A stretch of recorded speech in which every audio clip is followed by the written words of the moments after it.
Bom dia, galera. Aqui é o X e no vídeo de hoje irei falar sobre a estrutura de um currículo. Vou passar a vocês tudo que eu aprendi em congressos, lendo revistas e artigos e conversando com profissionais da área de RH. A forma como um candidato estrutura seu currículo pode ser um fator decisivo na hora do empregador avaliar a sua candidatura.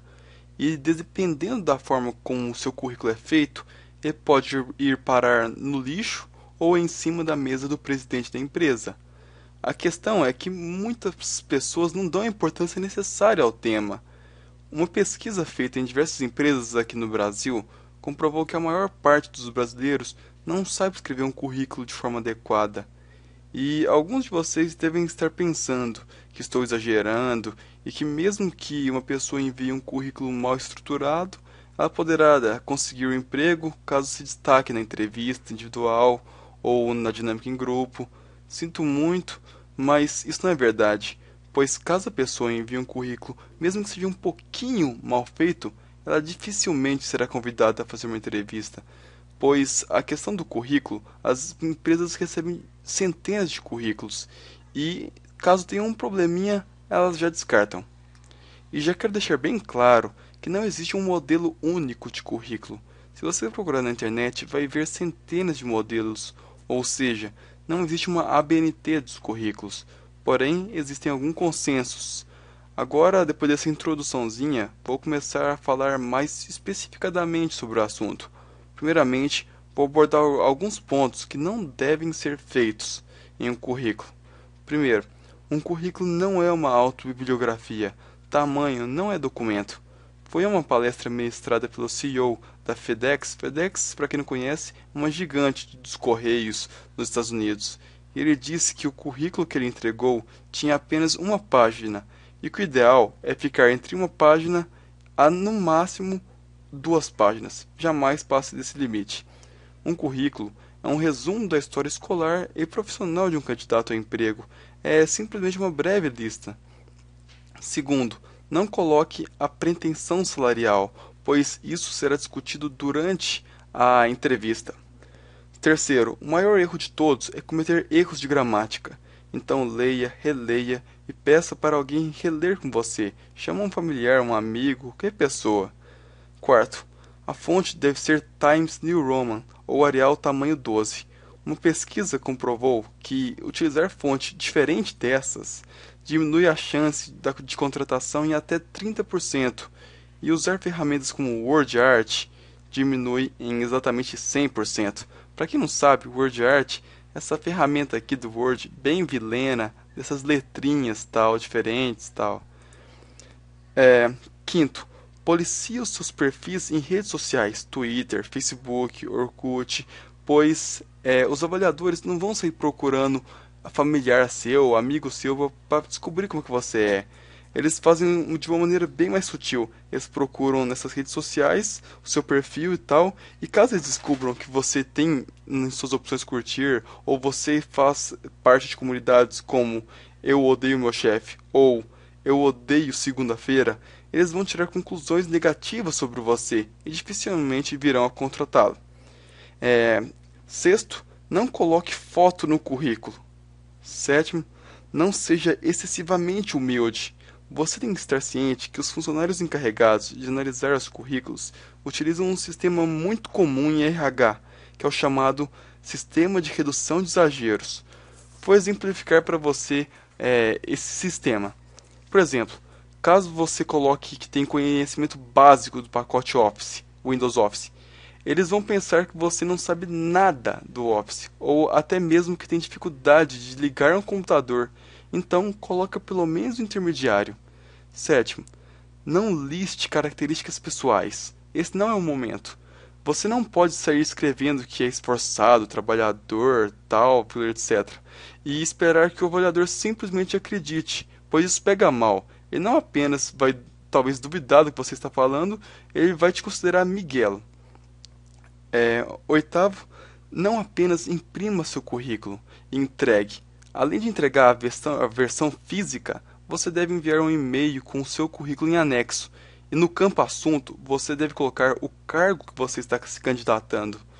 Pois caso você não sirva para a empresa nesse momento atual, Seu currículo será colocado em um banco de dados.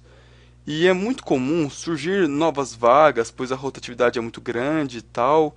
Aí eles vão procurar vasculhar nesse banco digital de currículos e poderá pegar o seu currículo para preencher a vaga. Aí eles entram em contato com você e te chama.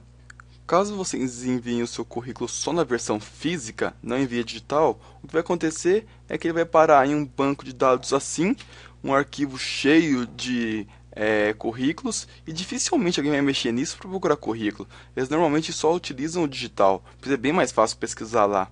Então, não se esqueçam de enviar o digital. Além disso, sobre o currículo digital ainda, eu acho interessante que vocês transformem em PDF, pois esse é o modelo mais aceito. Você enviar via Word não é bem visto. E para quem não sabe, é muito simples transformar em PDF. É só clicar aqui nesse botãozinho do Word, no iniciar aqui, vai em salvar como e clica em PDF. Pronto, salva como PDF. Demora 5 segundos para você fazer isso. Resolvido. E eu achei importante falar dessa questão de como transformar em PDF, pois durante o processo seletivo da CPE, apenas 2 pessoas enviaram o currículo em formato PDF. Galera, vou só fazer uma observação em relação ao que eu havia falado sobre páginas sociais, sobre policiar o seu perfil e tal. É que além de você não curtir aquelas páginas como eu estava falando, não fazer parte de comunidades como eu odeio meu chefe e tudo mais, você tem que curtir as páginas da empresa, páginas de empreendedorismo, esse tipo de coisa, pois isso tudo ajuda a transferir uma imagem mais positiva sobre você. Então, era isso que eu queria falar. Agora vou começar a falar sobre a estrutura em si do currículo. O que você coloca primeiro, o que você coloca segundo, tal. Assim, o que é mais aceito é primeiro você coloca um cabeçalho. Cabeçalho é um conjunto de informações básicas sobre você, como idade, seu nome, endereço, telefone e e-mail.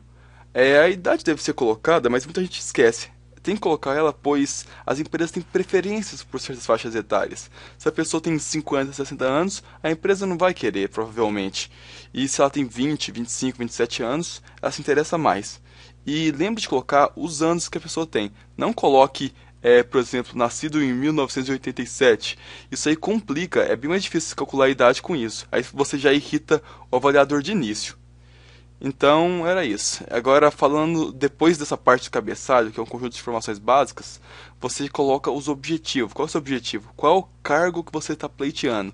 Isso é importante por 2 motivos. Para a pessoa já identificar o cargo que você está se candidatando. E o segundo motivo é que, caso você não venha a ser aprovado, o avaliador vai poder guardar seu currículo na pasta do computador certinha. Aí já consegue te chamar mais fácil quando surgir uma nova vaga, tal. Aqui no exemplo, a pessoa colocou analista de finanças. Aí o avaliador vai saber em que pasta no computador ele vai colocar o seu currículo. Então, lembre de colocar isso. Depois desse cabeçalhinho, você vai começar a falar sobre a sua vida profissional. Uma breve lista. Coloque as experiências profissionais da seguinte maneira: é só seguir 4 passos, é bem simples. O primeiro é que as suas experiências devem estar listadas na ordem decrescente, ou seja, você deve começar a listar pela mais recente, a última que você foi. O segundo é você colocar o nome da empresa. Aqui no exemplo, M Prado. O terceiro é colocar a data em que você entrou na empresa e a data que você saiu da mesma. Abril de 2003 a junho de 2007. O quarto, coloque os cargos que você ocupou, as funções que você desempenhou e o tempo em que você ficou nesses cargos. Por exemplo, fui trainee de tal área, de tal dia, de tal dia. Foi consultor de tal área, de tal dia, de tal dia. É bem simples. Em relação às funções desempenhadas, tente ser o mais objetivo possível. É muito comum as pessoas saírem escrevendo linhas e linhas, explicando o que fazia desde o momento que botava o pé na empresa, às 6 da manhã, até a hora que ia embora para casa. Você deve explicar de forma pontual, colocando no máximo 4 pontos, 5. Aqui no exemplo, a pessoa era gerente de comunicação interna. Aí ela listou apoio à coordenação de eventos internos da empresa, atualização de ferramentas de comunicação, intranet moral, elaboração de e-mails corporativos, gerenciamento do fluxo de informações.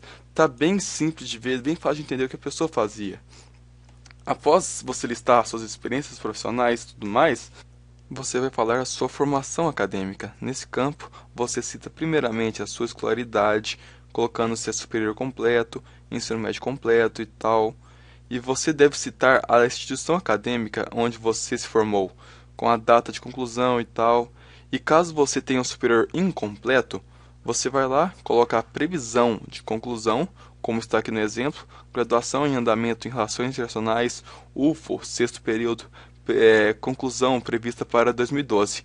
Aqui tem um erro que você não deve abreviar o nome da universidade. Coloque como que está aqui em cima, Universidade Federal de Uberlândia. Isso dá mais crédito e tal, porque a gente é de federal, né, galera? E, tipo, dependendo do processo seletivo que você está pleiteando, tal, prestando, a informação acadêmica sua formação acadêmica poderá merecer maior destaque que suas experiências profissionais. Então, você pode colocá-la antes das suas experiências profissionais. É só mover o campo daqui para cima. E nesse local, você também deve listar suas especializações, caso você tenha alguma, como, por exemplo, especialização em comércio exterior ou qualquer tipo de outra especialização. Depois de listar a sua formação acadêmica, é hora de listar os idiomas falados. Primeiramente, não minta e não coloque idiomas que você domina só o básico.